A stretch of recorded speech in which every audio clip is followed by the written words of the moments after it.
ओम सिंहस्ता शशिशेखरमर्कत प्राख्यैश्चतुर्भिर्भुजै शंखं चक्रधनुस्सरांश्च ददति नेत्रैस्त्रिभिर्शोभिता आमुक्तांगहार कंकणरण कांचीरनुपुरा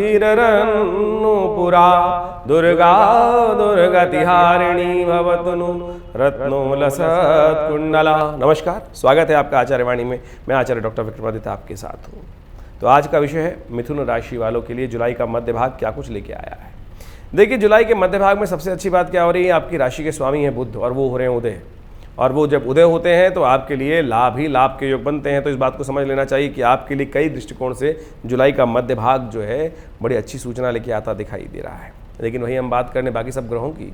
सूर्य भी परिवर्तन की तरफ जा रहे हैं और वो भी आपके लिए एक प्रकार से अच्छे ग्रहों के योग बनाएंगे। इस जुलाई के मध्य भाग में कई प्रकार से आपके हाथ में कई प्रकार की चाबी देने वाले हैं और यदि आप उस चाबी को यूटिलाइज़ कर लें, उसका उपयोग कर लें सही दिशा में, तो देख लीजिएगा बहुत बढ़िया तरीके से आपको लाभ की स्थिति बन सकती है। वैसे हम इस सूर्य पर एक विशेष कार्यक्रम आपके लिए अलग से करने वाले हैं, उसको भी सुन लीजिएगा कि क्या कुछ करने वाले हैं आपकी राशि के अनुसार से। आप समझ लीजिए, मिथुन राशि वालों के लिए सूर्य जो है बहुत शुभ सूचना लेके आने वाले हैं, जो परिवर्तन की तरफ जुलाई के मध्य भाग में जाएंगे।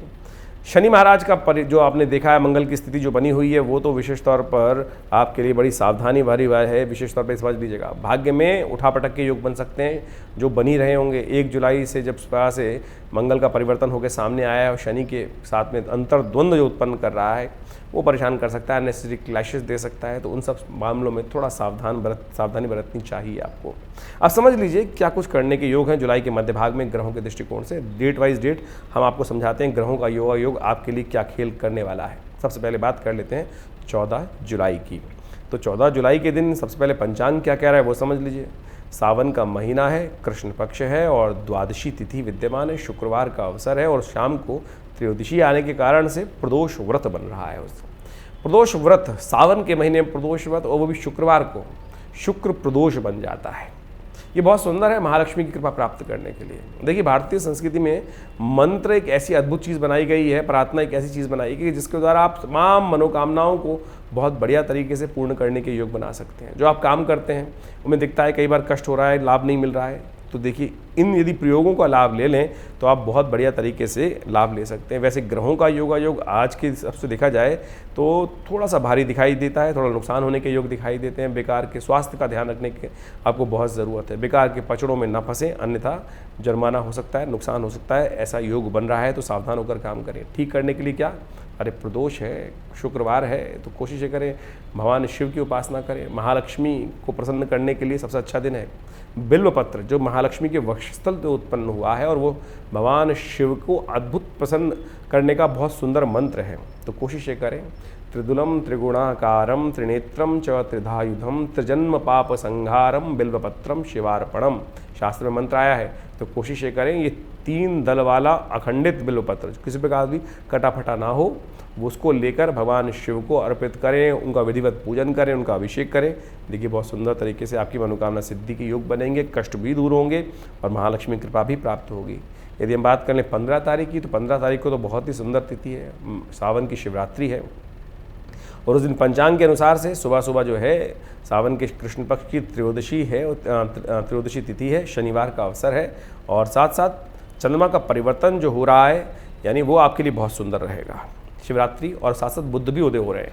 ये बुध के उदय होते ही देखिएगा आपके ग्रह लग्नेश बुध उदय हो जाते हैं, तो बहुत सुंदर तरीके से आपकी मैनेजिंग कैपेसिटीज़ को एनहांस कर देते हैं, व्यावसायिक बुद्धि को बढ़ा देते हैं। तो व्यवसाय के दृष्टिकोण से अच्छा रहेगा। चंद्रमा भी परिवर्तन होने के जा रहे हैं करीब 11:25 पर। ये आपके लिए सुबह का टाइम थोड़ा बनस्पत भारी है। दोपहर के बाद जैसे 11:25 पर चंद्रमा का परिवर्तन होकर आपके लग्न में आएंगे तो वो आपके लिए बहुत अच्छे योग दे देंगे। लेकिन एक बात ध्यान रखिए, गुस्सा थोड़ा बढ़ सकता है। अननेसेसरी गुस्से को थोड़ा सा कम करने का प्रयास करें और थोड़ा सा कन्या पूजन कर लीजिए, शिव की आराधना कर लीजिए, क्योंकि शिवरात्रि है। सुबह सुबह 1 लोटा लेकर भगवान शिव पर अर्पित करें। हमने शाम को बहुत सुंदर कार्यक्रम रखा है अपने विवेकानंद योगाश्रम में। बहुत बढ़िया तरीके से इस मासिक शिवरात्रि पर, सावन की शिवरात्रि पर बहुत विशाल सुंदर रुद्राभिषेक का कार्यक्रम रखा है।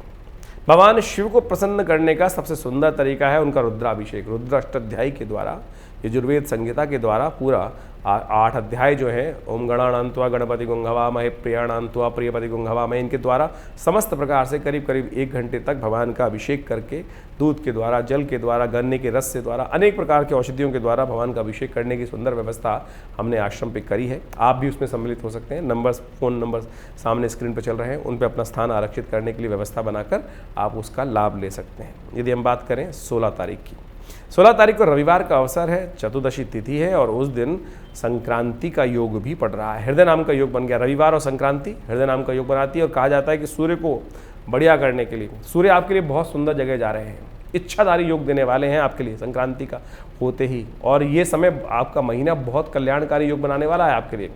जो चाहेंगे वो हो सकता है परिवर्तन करने के लिए, इसलिए पॉजिटिव अच्छा सोचते हुए, पुण्य करते हुए कार्य करेंगे तो बहुत सुंदर योग बनेगा। तो आपको अवश्य इसका लाभ लेना चाहिए। संक्रांति जो हो रही है वो आपके लिए कल्याणकारी है। चंद्रमा का योग भी आपके लिए अच्छा है और विशेष तौर पे मन में पॉजिटिव अच्छा सोचेंगे तो अच्छा होगा। ये आप चाहें तो इस महीने में देख सकते हैं। ये हमारी एक बहुत एडवाइस है आपको, और हम आपके लिए एक अलग से कार्यक्रम भी बनाएंगे, उसको समझ लीजिएगा कि कन्या राशि वालों के लिए सूर्य का परिवर्तन क्या करने वाला है। तो ओवरऑल अच्छा है। अब विशेष तौर पे हृदय नाम का योग बनाए तो ऐसे में भगवान सूर्य को अर्घ्य दें, गायत्री का पाठ करें, नमक का दान करें। उस दिन हो सके तो नमक ना खाएं, मीठा खाएं, कल्याण होगा। बात कर लेते हैं 17 तारीख की। 17 तारीख की तिथि तो बहुत ही पुण्यदायक है। देखिए मैंने कई तिथि बोली आपको, एक के बाद एक तिथि आ रही हैं, लेकिन योग बड़े अच्छे बन रहे हैं जुलाई के मध्य भाग में। सोमवती अमावस्या का योग सावन के महीने में और उस दिन संक्रांति का पुण्य भी। संक्रांति कल थी, एक दिन रविवार को थी, लेकिन जो समय था वो था करीब सुबह 5:01 पर, तो अगले दिन उसका पुण्य हो गया। सूर्योदय अस्त के बाद यदि संक्रांति का ग्रह यानी सूर्य परिवर्तन की तरफ जाते हैं तो उसका पुण्य अगले दिन माना जाता है। तो आज की यानी सोमवार के दिन बड़े योग बन गए। एक तो सबसे पहले सोमवती अमावस्या सावन के महीने में पड़ गई है और साथ साथ संक्रांति का पुण्य भी हो गया है। तो ऐसे में तो आपको जितना उचित भाव से दान पुण्य तर्पण, अपने पितरों के निमित्त भोजन, ब्राह्मण भोजन, गरीबों की सेवा करने का प्रयास करना चाहिए। और ग्रह योग भी आपकी राशि के अनुसार से बड़े सुंदर बने हुए हैं, लाभ की स्थिति बनाने के योग दे रहे हैं। आप यदि मन में पॉजिटिविटी रखते हुए कार्य करेंगे तो बहुत सुंदर तरीके से लाभ ले सकते हैं। एक पुरानी कहावत है ना कि रोते हुए जाओगे तो मरोगी खबर लेके आओगे। तो कम से कम नेगेटिव मत सोचना, नहीं तो नेगेटिव हो भी जाएगा। मैंने कहा अच्छे योग हैं, इसलिए अच्छा सोचो और अच्छा करने का प्रयास करो तो बहुत सुंदर तरीके से लाभ के योग बन सकते हैं। ग्रहों की गणना बहुत अच्छी दिखाई देती है। और आज भी हमने विवेकानंद योगाश्रम में बहुत सुंदर तरीके से रुद्राभिषेक का बड़े विशाल कार्यक्रम रखा है। आप भी उसमें सम्मिलित हो सकते हैं और समस्त नियमों को जानने के लिए आप हमारे जो नंबर्स हैं उन पर अपनी रजिस्ट्रेशन कराकर उसमें आस्थान में आने का योग बना सकते हैं। जो लोग बहुत दूर हैं कोई चिंता की जरूरत नहीं है, उनके लिए भी हमने व्यवस्था बनाई है कि योग्य ब्राह्मणों के द्वारा संकल्प लेकर उनके निमित्त भी रुद्राभिषेक करने की सुंदर व्यवस्था है। आपके लिए सुंदर तरीके से व्यवस्था रहेगी, आप उसका लाभ लेने का प्रयास कर सकते हैं। 18 जुलाई को मंगलवार का अवसर है और साथ साथ मलमास आरंभ हो रहा है, पुरुषोत्तम मास आरंभ हो रहा है। ये पुरुषोत्तम मास सावन में आ रहा है बहुत वर्षों बाद और ये बहुत सुंदर योग लेके आया है। कहा जाता है कि पुरुषोत्तम मास के अंदर भगवान विष्णु का आशीर्वाद है कि जो भी पुण्य कार्य करेंगे उसका कई गुना अधिक प्रभाव उत्पन्न होगा। वैसे तो भगवान विष्णु को प्रसन्न करने के लिए बहुत लंबी साधना करनी पड़ती है, तब जाके भगवान विष्णु प्रसन्न होते हैं। और पुरुषोत्तम मास में समझ लीजिए इस बार जो सत्ता है सावन के महीने में आने के कारण से भगवान शिव के हाथ में आ गई है। तो कोशिश ये करें भगवान शिव को रुद्राभिषेक करके प्रसन्न करने का प्रयास करें। हमने पूरे 30 दिन तक, इस सावन के 30 दिन तक विवेकानंद योगाश्रम में शाम को करीब 6:30 बजे से लेकर 8 बजे के बीच में रुद्राभिषेक का सुंदर कार्यक्रम रखा है। आप भी उसमें सम्मिलित हो सकते हैं। जितने दिन टाइम लग सकता है उसमें आइए, देखिए भगवान को प्रसन्न करने की सुंदर व्यवस्था बनाई है। देखिए जो लोग करेंगे कल्याण के योग बनेंगे। ग्रह योग आपके लिए थोड़े से आप समझ लीजिए आपके माताजी के आशीर्वाद से कल्याण के योग बनेंगे। ग्रह योग आपके लिए अच्छे हैं और ऐसे में आप यदि अच्छे से काम करेंगे तो बहुत बढ़िया तरीके से लाभ ले सकते हैं। पूरी तरह से आपके ग्रह अच्छे दिखाई दे रहे हैं, धनागमन के योग बनते दिखाई दे रहे हैं, आपकी ऑर्गेनाइजिंग कैपेसिटी बढ़ती दिखाई दे रही, लाभ के योग बनेंगे।